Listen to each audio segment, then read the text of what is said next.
Hi, I'm Nikhil Jain from PGP 2018-20 batch of IIM Trichy. Today I'll talk about the GST reforms.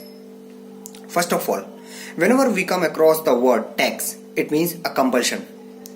That means that no one can escape tax. But due to the loopholes in the taxation system of our country, people have been able to escape tax. As a result of which, there has been a deficit to the government of India. In our country, there are two types of taxes, direct tax and indirect tax. The direct tax is one which is directly transferred to the government. On the other hand, indirect tax is one which is transferred to the government through mediators. So, whenever there is mediator in the process, there comes loopholes and people escape taxes. And as far as India is concerned, it has the worst indirect taxation system in the world. Both the central and state government levy taxes. As of now, there were 17 indirect taxes and the rate of taxation was around 17%, which was exorbitantly high, and it was basically due to the cascading effect of taxes. India comprises of multiple markets. Each state was a separate market because the tax rate would be different. Interstate sales was highly inefficient because the trucks had to wait for hours and for days at the state borders. To get rid of this highly inefficient taxation systems, a concept of GST came into the picture, which subsumed all other indirect taxes. So the GST had across more than 1100 goods and services, which under which there were different tax slabs like 5%, 12%, 18% and 28%. More than 81% of the goods came under 18% tax slab or below. Only 19% of the goods came under 28% tax slab. So, what was the impact of the GST? First, all 17 indirect taxes combined into one. The whole of Indian market became one market. The interstate tax barrier removed.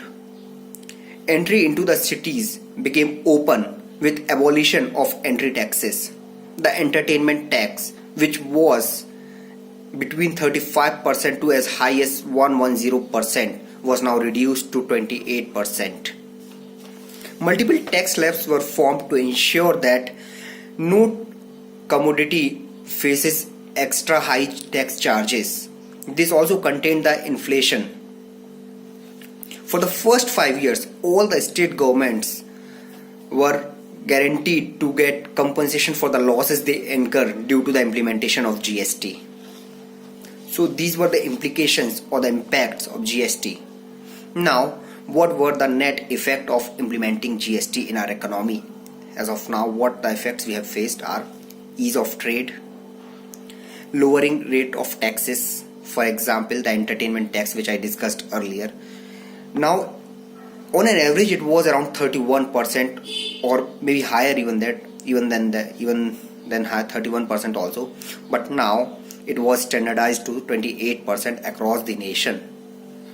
The third one is higher collections. Because of this transparent system, the tax collection has become more and more easy, and government has been able to levy more taxes on all the countrymen, and it has finally resulted in the ease of trade. So the future roadmap of GST. Now right now we have two standard taxation, that is 12% and 18%.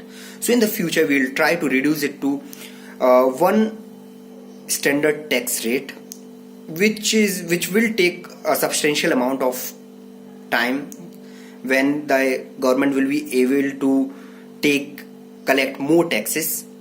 But in the long run we will try to have taxes that is 5% and a one standard tax which will exclude sin taxes and luxury goods. These were the exceptions, but overall we would like, it would be great to have one standard tax. Moving from these multiple slabs, we would like to have one standard tax slab. Thank you.